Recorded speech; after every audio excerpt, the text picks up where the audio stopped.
ارشاد فرمایا الا انبئکم، کیا میں تمہیں خبر نہ دوں بے اکبر الکبائر، جو بڑے بڑے گناہ ہیں ان کی۔ وہ ہمہ تن گوش ہو گئے کہ جی حضور ارشاد کیجئے۔ تو آقا کریم نے جو پہلی بات ارشاد فرمائی الاشراک باللہ، اللہ کے ساتھ کسی کو شریک ٹھہرانا ہے، اس کی ذات میں، اس کی صفات میں، اس کے افعال میں کوئی شریک نہیں، وہ وحدہ لا شریک ہے۔ دوسری بات حضور نے جو ارشاد فرمائی وہ ہے وعقوق الوالدین، والدین کی نافرمانی۔ امام فخر الدین رازی نے تفسیر کبیر میں لکھا ہے کہ انسان کے وجود کا سبب حقیقی ذات باری تعالیٰ ہے اور سبب مجازی والدین ہیں۔ تو اس لیے گناہوں میں جو بڑے گناہ ہیں، اکبر الکبائر جو ہیں، ان میں سے دوسرا بڑا گناہ اللہ کے محبوب علیہ السلام نے عقوق الوالدین کو بیان فرمایا۔ تو والدین کے ساتھ حسن سلوک کرنے کی ہمیں تلقین کی گئی، اور یہ شریعت اسلامیہ کا ہم سے تقاضا ہے۔ اور ویسے بھی اولاد اگر طبعاً فطرتاً شکر گزار ہو تو وہ ہو ہی نہیں سکتا کہ وہ اپنے والدین کی نافرمانی کرے۔ اللہ کے محبوب علیہ السلام نے ایک موقع پہ ارشاد فرمایا کہ ملعون من سب اباہ، ملعون من سب اباہ، وہ شخص لعنتی ہے جو اپنے ماں باپ کو گالی دیتا ہے۔ تو کتنی سخت مذمت کی گئی اس شخص کی جو والدین کی نافرمانی کرتا ہے۔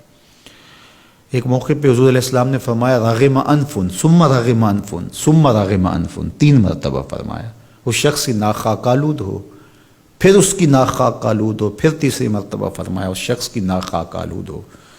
تو قیلا من یا رسول اللہ صلی اللہ علیہ وسلم، عرض کی یا رسول اللہ کس کی ناک خاک آلود ہو؟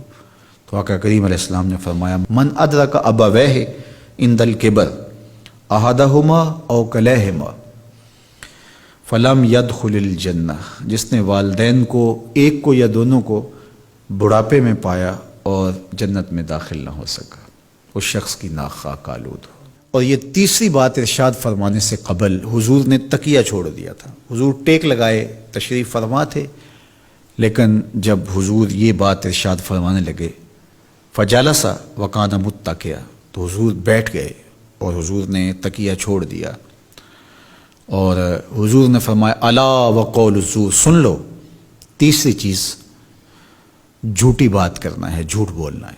تو یہ ہے اللہ کے محبوب علیہ الصلاۃ والسلام کا سخت تاکید کرنا جھوٹ سے اپنی امت کو بچانے کے لیے۔ اچھا، یہاں ایک بات رک کے یہ سمجھ لیں کہ جھوٹ بہت بری چیز ہے، لیکن شرک اس سے بڑا گناہ ہے۔ تو اس کی تاکید اتنی زیادہ کیوں کی؟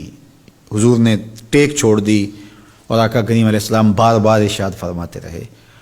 تو اس کی وجہ یہ ہے کہ شرک کو بڑا گناہ سارے سمجھتے ہیں۔ اسی طرح ماں باپ کی نافرمانی ہر شخص سمجھتا ہے کہ یہ بہت بڑا گناہ ہے، اور اگر کوئی شخص ماں باپ کا بے ادب ہو، گستاخ ہو، تو لوگوں کی نظروں میں بھی وہ گر جاتا ہے کہ یہ برا شخص ہے کہ ماں باپ کے ساتھ بدسلوکی کر رہا ہے۔ تو یہ 2 گناہ ایسے ہیں کہ جو لوگوں کو اچھی طرح معلوم ہے، لیکن عمومی طور پہ جھوٹ بعض معاشروں کے اندر یوں رچ بس جاتا ہے کہ اس کو عیب نہیں سمجھا جاتا۔ اس لیے حضور نے اس پر خاص تاکید کی اور ٹیک چھوڑ کے آگے بڑھے، اور پھر بار بار ارشاد فرماتے رہے کہ اس کو چھوٹا نہ سمجھنا۔